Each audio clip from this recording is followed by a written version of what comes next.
Hello，大家好啊，Michael 啊。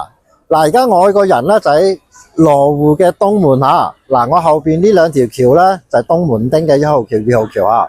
今次呢一個介紹呢一個二手樓啦，一個應該叫一個全新嘅二手樓咧。點解咧？入邊全新裝修，未住過㗎嚇，啲電器都未開封嘅。咁啊，唔使百5萬啊。咁啊，至於呢一個單位究竟係點咧？嗱，唔好講咁多啦，帶大家上去睇下。OK，轉頭見。咁啊，而家我就喺呢一個樓盤嘅樓下嚇。咁呢一陣介紹呢個樓盤咧，就係叫做南塘小區物業嚇，舊㗎啦。咁但係咧入邊咧全新裝修。咁啊，最主要咧買呢度咧，嗰層樓嘅價值唔係最大嚇，最大咧就係呢一個位置。咁咧我相信啦，冇人冇人啦嚇，嚟過深圳就冇嚟過呢個地方㗎嚇。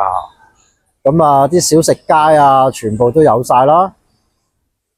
咁咧嗱，呢一度下邊啦，就係地鐵站1號線老街站啦，就喺呢個商場行落去嘅。咁啊，4分鐘咧就會翻到呢一個羅湖口岸噶啦。咁啊，呢一度唔使點講噶啦。咁啊，你想揾唔到嘢食啊，咁樣都好難啊。咁啊，嗱，前面咧就係2號橋啦，2號橋向右行入去咧就係東門嘅主街啦。咁啊，呢個東門町啦嚇，咁入邊咧就飲食啊，嗰啲小食啦嚇，各地小食都有。好啦，唔好講咁多啦，而家咧上去開倉睇一睇呢一個二手嘅全新單位究竟係點樣，同埋最緊要個價錢嚇。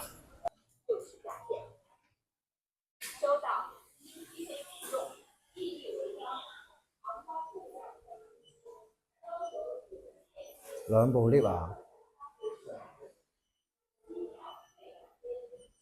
而家啦，我就嚟到啦呢一個今次嘅呢一個南塘物業小區嚇，個名就係好正經噶啦。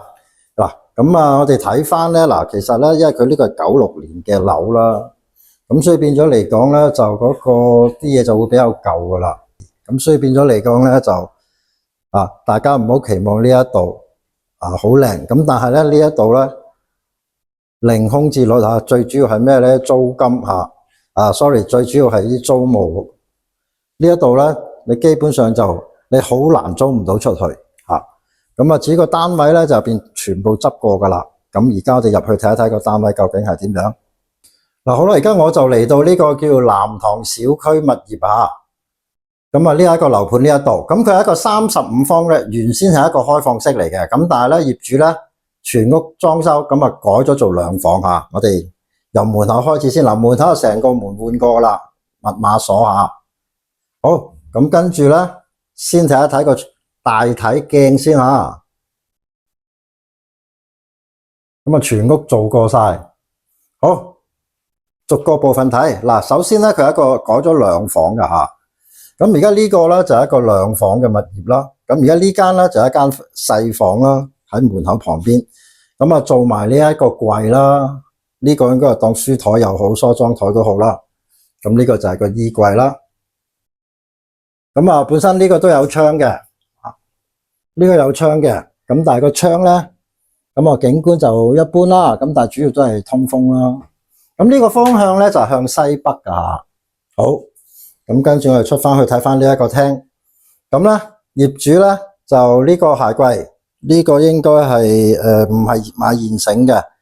咁啊，跟住呢個梳化咧亦都係訂做啦。咁下邊都有啲櫃筒可以擺嘢啦。咁跟住就背景牆上面咧利用埋做櫃啊、飾物櫃啊嗰啲。咁跟住呢個雪櫃都係新嘅嚇，呢個雪櫃都係新嘅雙門雪櫃。好，咁跟住咧對面呢度啦就擺咗個電視機。咁咧呢個飯台俾埋大家噶啦，摺疊飯台。咁啊，上面咧仲裝呢一個射燈啦嚇。呢個業主裝修得幾好啊！嗱，佢哋個門咧，嗱呢個咧就係正常咁樣開合嘅門啦。咁跟住咧，我哋先睇咗另外一間房先。嗱，呢間咧就係另外一間房嚟㗎。咁呢度咧佢就冇做到呢一個開合門，就係用趟門、玻璃趟門咁樣啦。咁跟住呢度咧都有一個簾啦，可以遮住啦。咁呢張床咧，我睇睇先。嗱，睇睇個衣櫃啊。嗱，所有電器全部未開封噶。呢個窗就換過晒噶啦，換過晒新窗嚇。咁呢個咧應該係一張單人床嚟嘅，就擺唔到呢一個雙人床啦。好，咁應該啦，雙人床咧就而家呢一個位啦。呢個係一個比4、6尺再大少少嘅床啦，做咗榻榻米啦。我睇睇先吓。咁啊，下邊呢度咧只有櫃桶，咁上面呢度開唔到嘅。咁好啦，嗱，咁啊跟住咧再望一望廚房，廚房亦都改過晒吓。其實佢屋企呢個單位所有嘅嘢咧，同原則已經係完全唔同晒噶啦。咁啊呢個雙頭爐啦，全新嘅。咁啊跟住咧抽油煙機都係啦。咁有一個比較細啲嘅廚房啦，企一個人啦。咁啊呢啲窗咧全部都換過晒噶啦，新嘅窗啦。好，咁跟住咧洗手間旁邊咧就係一個廚房旁邊就係一個洗手間啦。嗱，咁呢個洗衣機就擺咗喺呢一個位嘅，亦都係全新吓，未開封過。好，咁再睇睇先。嗱，呢一度煤氣爐亦都裝咗俾大家，因為呢個係住宅嚟噶吓。好，然後我哋再睇睇個洗手間，全部全新裝修過晒，電子坐廁添啊。咁啊呢度咧有個暖風機啦，都裝咗個暖風機啦。咁啊個燈咧就擺咗喺上邊呢度啦。嗱，唔睇出邊咧，入邊就好 OK 噶啦。好，嗱，我哋呢個單位究竟幾多錢，同埋呢個樓盤嗰個歷史係點樣啊？等等幾多錢啊？咁啊，同大家講下啦。好，轉頭見。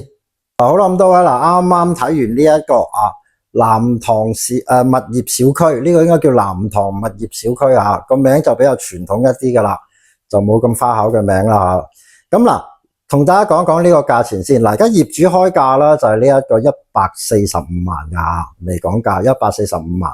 咁呢一度咧，銀行估價咧就 over 超過145萬嘅，咁所以呢一度咧可以做到成半首期。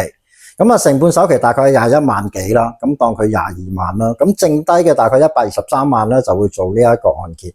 咁呢一度咧，嗱，佢個土地年期由96年開始，咁就50年嘅，因為呢90年代95、96啊呢一紮呢個爐呢一批嘅呢啲樓咧，都係啲50年嘅一個年期。咁啊，去到2046年，咁所以咧佢呢度做按揭咧只可以做到19年嘅啫。咁啊，月供大概係7700蚊左右度吓，咁啊首期成半吓21萬幾，當佢22萬，咁月供咧19年就7700幾吓。OK， 嗱，其實呢個南塘小區物業咧本身嗰個 size 就唔大嘅，佢最大 size 咧就係佢下邊嘅2層商場吓，咁啊樓上其實得12層嘅啫吓，咁所以變咗嚟講就唔係一個高嘅一個好高嘅一個物業咯。咁呢一個咧屬於中層啦吓。咁但係咧，因為佢樓下兩層嘅商場好高啊，咁相對於望翻對面嗰啲30幾層電梯樓咧，差唔多等於10樓咁上下度啦，即係由地下望上去大概10樓左右度啦。咁啊頭先講咗啦，呢度咧係96年嘅地啦，咁啊跟住去到2046年，咁基本上咧暫時都唔需要續期噶啦，咁就嗰個做19年嘅按揭，咁當然如果你話我想再做長啲，咁我可以繼續續，咁啊續20年。咁呢一度咧大概好似都係附近嘅金城德興大廈、友誼大廈呢一啲，大概1000蚊一方度。咁如果35方就3萬5蚊。咁但係基本上都唔需要補噶啦。嗱，咁呢一度嗰個價錢咧，其實咧就介乎於呢一個100至到150萬之間。其實咧，本身呢個南塘物業小區咧，其實主要就係啲細則，即係30零方嗰啲、35方嗰啲35至37左右度嘅一啲細則為主嘅，都係啲開放式。咁咧，只不過咧就呢一度啦，就嗰個業主咧就將佢做咗呢一個2房咁解。咁啊細2房啦。咁啊嗱，如果呢一度諗住出租個租金大概係點樣咧？嗱，如果按照呢一隻咧。而家咁樣嘅裝修咧，就大概3800至4200度啦。咁佢有啲未間嘅開放式啊，嗰啲冇乜裝修，一般好差嗰啲咧，都要去到2800起步嘅。即係呢一度嘅單位咧，就咁一個一房開放式、30零方開放式咧，都要去到2800起步。因為最主要嚟講咧，呢一個單位雖然係舊，咁但係有一樣嘢就係話呢一等樓入邊咧。嘅基本上大部分都係啲租客嚟嘅。咁啊，租客圍繞邊啲咧？就喺附近一啲寫字樓啦，咁啊一啲職員啦。咁基本上絕大部分80%以上就係咩咧？就喺東門呢邊做嘢嘅人啊。咁啊，主要都係租呢一度嘅。咁啊，反而你話如果自住個比例高唔高咧？2成度啦，2-3成左右度啦。基本上呢度咧，因為比較早期買嗰啲咧，就好多都基本上而家都係出租攞去出租，因為呢一度太好租啦。其實咧呢度咧嗱，外形舊，咁啊入邊 lobby 啊或者係嗰個每一層入邊嗰個公共地方都係舊噶啦。咁啊，大家可以當係乜嘢咧？可能就係嗰啲香港嘅唐樓啦。大家可以咁樣去睇呢一個物業，大家買一個唐樓啦。啊，咁只不過呢個單位入邊內籠就全部裝修過晒。咁啊，其實呢一度咧就入到嚟咧，我一直對東門呢度咧就感覺好似旺角嘅西洋菜街咁樣嘅嚇。咁啊夠晒旺啦。咁啊，除咗而家呢個時候，因為而家仲早啊，因為而家我嚟拍呢度咧10點幾啊，咁所以咧就有好多鋪頭未開。咁啊一路開到半夜2-3點㗎。咁所以變咗嚟講咧，呢一度基本上，如果你話喂我住開旺角啊西洋菜街一帶嗰啲咁啊可能你會適應呢一個地方。但係如果你話我要住啊，我自己住嘅，咁咧呢度咧就會有啲咁嘅噪音咁但係如果你話呢度諗住買嚟收租咧，呢度絕對唔會，絕對冇錯。你係好難租唔到出去，仲要係可以講話2個禮拜之內。你超過2個禮拜先租到出去咧，你都已經呢個單位已經叫做慘噶啦吓，因為呢個單位一出街咧，就算係嗰個開放式，啲裝修一般般咁樣啊，簡單裝修嗰啲咧，基本上1個禮拜左右到啦，呢度就會租咗出去。咁所以呢一度其實咧收租咧就係最好嘅。咁如果自己住咧係咪唔得咧？嗱，執到咁靚，你冇理由執到咁靚啊，咁起碼自己都住下先啦。咁就因為佢呢度縮咗入去嘅，頭先睇到嗰個另外一間房啦，單人房嗰間房啦，咁其實佢係望住對面單位嘅，個距離其實都好近嚇。咁就所以變咗嚟講咧，呢個位其實縮咗入嚟嘅，就會比較靜少少，就好過頭先我喺開頭拍嗰段主街嗰度就會嘈啲。咁呢度縮咗入嚟咧就會好少少啦，咁啊叫安靜啦。咁就買得呢度咧，大家預咗啦，8零萬啊，喺呢度買一個2房，自己唔住之外咧，咁你一租出去咧就非常容易租出去。同埋咧，你唔好睇佢呢一度殘啦，因為好似頭先我所講啦，呢一度銀行估價估呢一度係估到成8-6萬嘅嚇，估到8-6萬嘅啊，因為呢一度個價值會比較高啲，咁所以哪怕佢個年期剩翻19年，但係銀行咧都估足價㗎嚇，咁所以呢度咧就可以成半首期就 OK 嘅啦。